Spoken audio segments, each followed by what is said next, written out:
মা, আপনি আমার গায়ে হাত তোলেন কেন? থাপ্পড় মারবার কি করবো তোমারে? এই রান খাওয়ার মতো এখানে আরো অনেক লোক আছে। এই চাষাটা ভাত খাবে ডাল দিয়ে, সবজি দিয়ে, কচু দিয়ে, আর তুমি ওরা রান দিতেছো। মা, আপনি এসব কি কথা বলতেছেন? আপনি কি ভুলে গেছেন উনি কে? উনি এই বাড়ির জামাই, বড় মেয়ের জামাই, আর আপনি ওনার সাথে এরকম ব্যবহার করতেছেন। আর ওনার তো অধিকার আছে, তাই না, এই বাড়িতে আসার, এই বাড়িতে এসে সবার সাথে বসে খাবার খাওয়ার। আর আপনি কি না ওনার সামনে এইভাবে কথা বলতেছেন? আমি ওনার প্লেটে মুরগির রান্না দিচ্ছি, তাতে এমন কি আমি অপরাধ করে ফেলছি? তাই বলে আপনি আপনার মেয়ের জামার সাথে এরকম ব্যবহার করবেন? আর আমাদের তো আল্লাহ কম কিছু দেয় নাই, আল্লাহর রহমতে আমাদের সব কিছু আছে, কোনো কিছু কমতি নাই। তাহলে আপনি ওনার সাথে এরকম ব্যবহার কেন করতেছেন? টেবিলে এতগুলো খাবার আছে, পুরো টেবিল ভর্তি খাবার, মাছ মাংস, কোনো কিছুর অভাব নাই। মা, দুলাভাই মানছে যে গরিব, দুলাভাই আমাদের মতো এত বড় লোক না, কিন্তু এই বাড়িরই তো জামাই, তাই না? তার তো অধিকার আছে এই বাড়িতে আসার, এই বাড়িতে প্রত্যেকটা মেম্বারের সাথে বসে খাবার খাওয়ার। কিন্তু আপনি কেন দুলাভাইয়ের সাথে এরকম ব্যবহার করতেছেন? মা, একটাবার ভাবেন তো। হ্যাঁ, আপনি যে দুলাভাইয়ের সাথে এরকম ব্যবহার করতেছেন, তাকে তুচ্ছ তাচ্ছিল্য করতেছেন, তাকে সম্মান দিচ্ছেন না, আমাদের বড় অপুর আত্মার কতটা কষ্ট লাগবে, হ্যাঁ, কতটা খারাপ লাগবে। আর উনি কতদিন পরে সে তার শ্বশুর বাড়িতে আসলো, আর এসে কিনা কি দেখলো? হ্যাঁ, সবার সামনে তাকে খাবার দেওয়া হচ্ছিল, কিন্তু সেই খাবারটা পাত থেকে সরাই ফেলা হয়েছে। মা, বিশ্বাস করেন, আপনি একদম ঠিক করতেছেন। যত যাই হোক, সেই বাড়ির বড় জামাই। জামাই? কিসের জামাই? এই অসম্ভব চাষা ছোট লোক অশিক্ষিতটা এই বাড়ির জামাই? অসম্ভব! গরিবের বাচ্চা গরিব, একে তো এই বাড়ির মেয়ের জীবন খাইছিস, এখন আসি সবার মাথা খাইতে, তাই না? ও আচ্ছা, আসবি না কেন? একটু ভালো মন্দ রান্না হইলে তো সুসুর করে লোভে লোভে চলে আসিস, তাই না? আসবি না কেন? তুই তো একটা ছ্যাচড়ার মতো এই বাড়িতে খেতে চলে আসিস। মুরুদ তো নাই এত ভালো ভালো জিনিস রান্না করে খাওয়ার জন্য, তাই না? মা, এত কথা বলার কি আছে? এক্ষুনি অসম্ভব ছোট লোক চাষাটাকে ঘাট ধাক্কা দিয়ে বের করে দিন। এতক্ষণ যাবত আমি ইচ্ছা করে চুপ করেছিলাম। আমি খালি ভাবতেছিলাম যে মা কিছু কইতাছে না কেন। এখন মা কইছে না, এখন তো আমি আর চুপ থাকবো না। এই ছোট লোকের বাচ্চা, তোর কত বড় সাহস, তুই এই বাড়িতে আইসোস? হ্যাঁ, বোনটা যেদিন মরছে এই দিনই তো তোরে কয়া দিছিলাম যে এই বাড়িতে তোর কোনো জায়গা নাই, এই বাড়িতে তুই আইতে পারবি না। বোন যতদিন বাইসা ছিল, বাপ যতদিন বাইসা ছিল, তোরে অনেক কষ্ট করে সহ্য করছি। মূর্খর বাচ্চা গ্রামের চাষা ওয়াইছে আমাকে বাড়িতে। ও আমি না কেন? এই যে ভালো মন্দ খাবার দাবার রেডি হয়েছে না, আমাকে বাড়িতে ভালো মন্দ খাবার রেডি হইলে এটা শুকতে শুকতে আমাকে বাড়ি পর্যন্ত আপরস। মুরগির ঠ্যাং খাওয়ার অনেক স্বাদ তোর, তাই না? এই নিজের ঠ্যাং সাবাই খাইতে পারস না? এই ফকিন্নির বাচ্চা, খাবার দেখলেই কবজি ডুবা খাইতে মন চায় না? ছোট লোকের বাচ্চা, জীবনে তো খাস না এই দামি দামি খাবার, এই জন্য কি লোভে লোভে চলে আসছিস। এই বাড়িতে গেলে তো খাওন খাইতে পারবি। তোর না দেখলে আমার মেজাজটা খারাপ হয়ে যেতেছে, গা দে না গন্ধ বাইরেতেছে। তুই যে বসে স্কেল লেগে ভালোই বাসা থেকে বাইরে হ, না হলে কিন্তু তোর থাপড়ায় গালটা একবার ফাটাই দেবো। থাক, আমার আর আপনাকে কিছু কইতে হইব না। আমার অনেক কষ্ট হইতেছে। আমি আমি অনেকক্ষণ ধরে সহ্য করতে আছি, আমার আর সহ্য হইতেছে না। আসলে আমি আপনাকে বাড়িতে খাওয়ান খাইতে আই নাই। আমি আইছিলাম, আমার মাথার উপরে অনেক বড় একটা বোঝা। এই বোঝাটা আপনাকে সবাই বুঝাই দিয়া আমি একটু হালকা হইতে চাইছিলাম। আমি বাড়ির দরজাতে চলে যাইতে চাইছিলাম, কিন্তু মনে আমার বাড়ির ভিতরে লয়ে আইছে। আর আমি আপনাকে এত দামি খাওয়ানো খাইতে চাই নাই, মনে অনেক জোর করলো। এই জন্য আপনাকে সবাই লগে এনে বইয়া সাইডা ভাত খাইতে চাইছিলাম। আমি খেতে গেছিলাম, খাওয়ানোর সময় পাই নাই, পেটটা অনেক খিদা। আমি আপনাকে বাড়ির ভিতরে আইতে চাই নাই, কারণ হয়েছে আমার বউটা যখন বাইসা ছিল তখনই আপনাকে বাড়ির কেউ আমার দাম দেন নাই। আর এখন তো আমার বউটা দুনিয়াতে বাইসা নাই, আমি আমার মাইয়াডারে লয়ে আছি। এই জন্য আমি মনে করছি যে আপনাকে বাড়িতে এলে আমি তো আর ওই দামটা পাবো না। আসলে আম্মা, শ্বশুর মশাই বাইসা থাকাকালীন সমস্ত সম্পত্তি আমার বউর নামে লেখা দিছিল, কিন্তু মানুষটা তো আর বাইসা নাই। সেই সুবাদে ওই সম্পত্তিগুলো এখন দায়ভার আমার উপরেই, আর উত্তরাধিকার হিসাবে আমার মেয়ে ওই সম্পত্তির মালিক। কিন্তু এত বড় বোঝা আমি আর নিতে পারতেছি না। আমার তো একটা মাত্র মাইয়া, ওরে মানুষ করার মতো শক্তি আল্লাহ আমারে দিছে। এত সম্পত্তি দিয়ে আমি কি করব? আর আমি তো মূর্খ সুরক্ষ মানুষ, এগুলার কিছু বুঝি না। ওই জন্যই আমি মুনারে সব কিছু কইছিলাম। মুনাই আমারে ভিতরে নিয়ে আইছে, এই জন্য আমি মুনারে কইছিলাম। মুনা আমারে কইলো আপনি কোনো চিন্তা করেন না, আমি আপনার দুই ভাইয়ের লগে কথা কয়া সম্পত্তি কেমনে কি করতে হইব এটা আমি কইরা নিব না, আপনি আগে ভিতরে আহেন।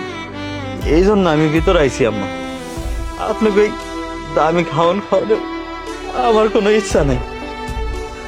আমার বউটা যখন বাইসা আসছিল তখনই আমি আপনাকে বাড়িতে কোনো দাম পাই নাই, আর আজকে আমি আপনাকে বাড়ি দাম পাবো এটা কি করে আশা করি? মোনা না করলে আমি তো আপনাকে ওই খাবার টেবিলে বইতাম না, কিন্তু মোনা তো নাসর বান্দা, ও কিছুতেই ছাড়বো না।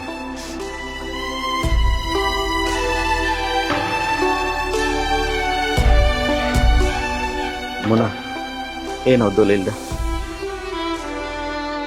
যাই হোক, তোমার কথা অনুযায়ী এই দলিলে যা যা আছে তুমি যা যা করার কইরা দাও। কি মা, এখন বুঝতে পারছেন তো যে দুলাভাই আজকে এখানে কেন আসছিল? আরে যে তোমরা তো সবাই এতক্ষণ মানে যা আসছিল মুখে তাই বলছে দুলাভাইকে, তাই না? একটাবার এইটা ভাবো না যে সামনে যে মানুষটা দাঁড়ায় আছে এই মানুষটা সম্পর্কে আমাদের কেউ হয়, আর সম্পর্ক বাদই দিলাম, এই মানুষটা আমাদের থেকে বড়, আমাদের গুরুজন, আর তোমরা তার সাথে এইরকম ব্যবহার করছো। মা, আমি মানছি যে আপনি কখনোই দুলাভাইকে না আপনার মেয়ে জামাই হিসেবে মনে করেন নাই। মনে করবেন কেন? কারণ আপনি তো সবসময় মনে করতেন যে ও তো আমার সৎ মেয়ে, তার উপরে আছে ও আবার গরিব জামাই। তো গরিব জামাইকে কি পাত্তা দিব? আমার কি মাথা নষ্ট হয়ে গেছে নাকি? কারণ আপনার তো অনেক টাকা পয়সা দিচ্ছে আল্লাহ পাক, তাই না? যখন আপু বেঁচে ছিল তখনও যদি এই দুলাভাই এই বাড়িতে আসতো ঠিক মতো পাত্তা দিতেন না, সম্মান দিতেন না, খাবার দিতেন না। সবাইকে ভালো ভালো খাবার দিতেন, কিন্তু দুলাভাইকে তেমন খাবার দিতেন। কিন্তু এই মানুষটা কোনোদিন আক্ষেপ করে না, কোনোদিন আপুর কাছে একটা অভিযোগ করে না যে তোমাদের বাড়িতে আমি যে যাচ্ছি আমাকে কতটা হেনস্থা করা হইতেছে, কতটা অপমান করা হইতেছে। এই মানুষটা কিন্তু চাইলে না এই সব সম্পত্তি কিন্তু একাই ভোগ করতে পারতো, আপনাদের কাউকে দেওয়ার প্রয়োজন ছিল না। আর আপনারা কেউ চাইলে এই সম্পত্তি তার কাছে নিতে পারতেন না। এই সম্পত্তি আসল মালিক কিন্তু দুলাভাই, কারণ আপু মরে যাওয়ার পরে সকল দায় দায়িত্ব তার উপরে, আর এই সম্পত্তিও তারই নামে। কিন্তু দুলাভাই কিন্তু এটা করে নাই। সে ভেবেছে যে যার আমানত আমি তাদের কাছে দিয়ে আসি, কারণ আমি তো এত কিছু সামলাতে পারবো না, শুধু শুধু এগুলো রেখে কি লাভ? কেন জানেন? কারণ দুলাভাইয়ের মনে না কোনো লোভ নাই, যেমনটা আপনাদের মধ্যে আছে। যদি লোভ থাকতো না, বিশ্বাস করেন মা, কোনো দিনও এই যে কোটি টাকার সম্পত্তি নিয়ে না দুলাভাই আজকে এই বাড়িতে আসতো না।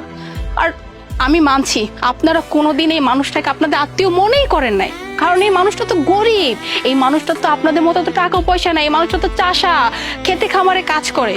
কিন্তু আমি কিন্তু এই কাজটা করি নাই, কারণ আমি যেদিন দুলাভাইকে প্রথম দেখছি আমি মানুষটাকে চিনে ফেলছি, যে মানুষটা কত ভালো একজন মানুষ, মাটির মানুষ। আর মাটির মানুষ কেমন হয় জানেন?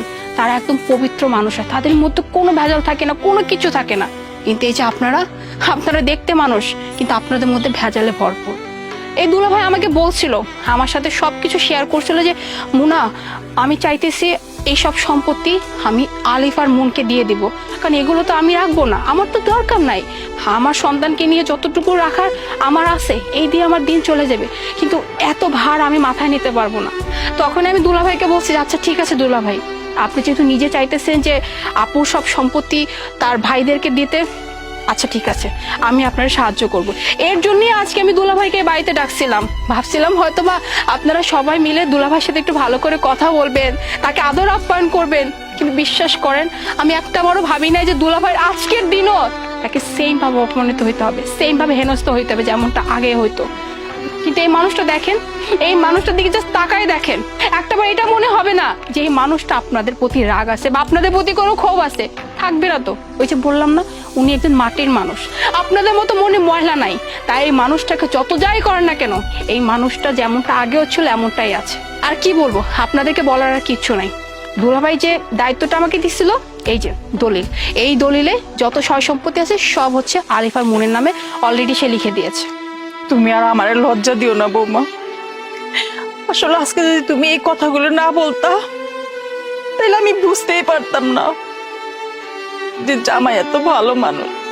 হ্যাঁ মানছি, জামাই আমার সৎ মেয়ের স্বামী, তাই যখন এই বাড়িতে আসছে কোনো সময় আমি জামাই আপ্যায়ন করি নাই।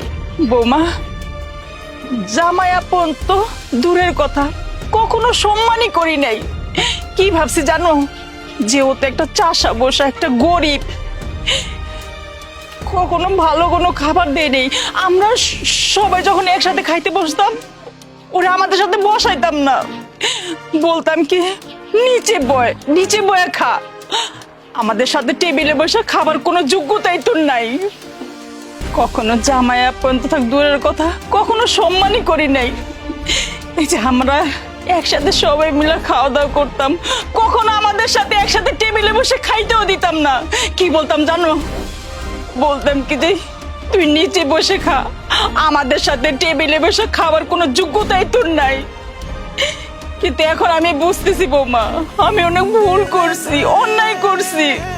আমার এই দুই ছেলেরে যেরকম ভালোবাসি, তোমার আমি ওরকমই ভালোবাসবো, আমার ছেলের মতো করে।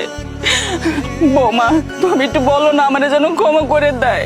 বাবা আমারে তুমি ক্ষমা করে দাও, বাবা ক্ষমা করে দাও। সিসি আম্মা, আপনি কেন আমার কাছে মাপ চাইতেছেন? আপনি তো কোনো অন্যায় করেন। তাছাড়া আপনি গুরুজন মানুষ।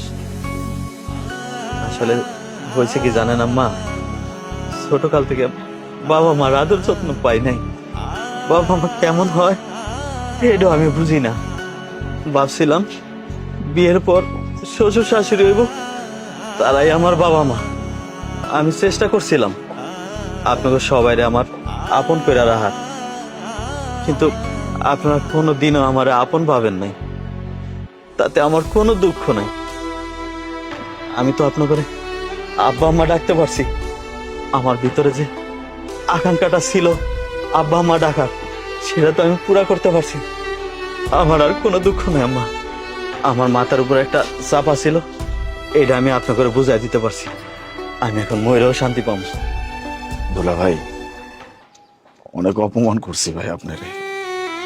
এই বাড়িতে আইলেই আপনারে তুচ্ছ তাচ্ছিল্য করছি, মতো বইতে পর্যন্ত দেই নাই। আপনি যে আমাগো বাড়ির জামাই, এটা কোনোদিনও মানি নাই। যা ইচ্ছা তাই বলে অপমান করছি, তুচ্ছ তাচ্ছিল্য করছি। এই যে আপনি কইলেন না যে আপনি মূর্খ মানুষ, না ভাই, মূর্খ আপনি না, মূর্খ হইতেছে আমরা। আমরা মূর্খ না হইলে একটা ভালো মানুষের সাথে এরকম খারাপ আচরণ কেমনি করি? আমাকে ভিতরে শিক্ষার অভাব আছে। আমরা ওই বই পুস্তক থেকে শিক্ষা নিচ্ছি, বাস্তব শিক্ষা আমরা পাই নাই। আপনার কাছে হাত জোর করে ক্ষমা চাইতেছি ভাই। ছোট ভাই তো, অন্যায় করছি, ভুল করছি, মাফ চাইতেছি আপনার কাছে। দয়া করে আমগুলো সবাই আপনি মাফ করাবেন। দুলা ভাই, আমার ভুল শুধরানোর একটা চান্স আমারে দেন, একটা সুযোগ দেন ভাই আমারে। আপনি তো ছোট ভাই, আমি ছোট ভাই হিসেবে মাফ করে দেন। আমি তো ভুল করছি, আমি তো স্বীকার করতেছি ভাই আমি ভুল করছি, আমার মাফ করে দেন আপনি ভাই। দুলা ভাই আমাদের মাফ করে দেন। আসলে আমরা বুঝতে পারি নাই যে আপনি এতটা ভালো মানুষ। আমরা না যাই না বুঝে আপনারা অনেক অপমান করছি।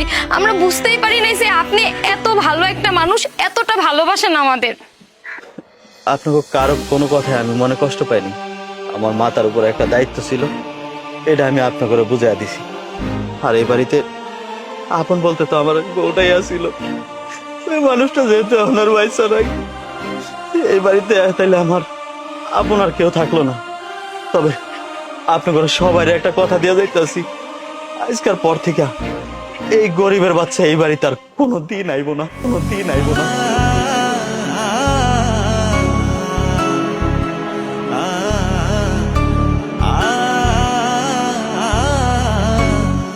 এই দলিল আসলে আপনার কোনো কিছু যোগ্যই না।